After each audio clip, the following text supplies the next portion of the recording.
Hello, my darlings, seasons, greetings, and happy holidays to you. I hope you're having a fantastic Christmas and New Year period.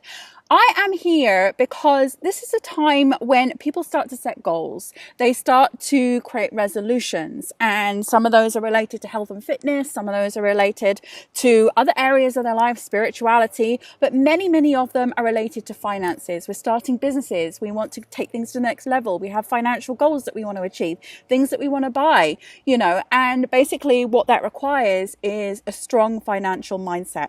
So I'm going to be doing a webinar with you based entirely on the financial mindset that you need and the essential pillars. There are 3 essential pillars to the mindset.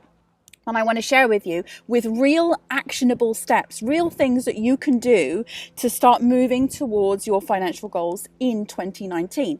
And I apply these methods in my own life. I do them with myself. I also teach them inside my programs and courses. And basically, you can achieve anything that you want to achieve.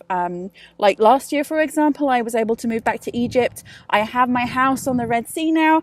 As you can see, this is the ocean in the background. And I'm so lucky to have achieved that. And it's all really through a lot of action for sure, but the mindset has to be there for sure. The mindset has to be there. So I want to share that with you. So join me on the 6th of January. I'm going to be doing a live webinar. It's 6 p.m. UK time, and I can't wait to see you there. Do please join me because it's going to be epic. See you then.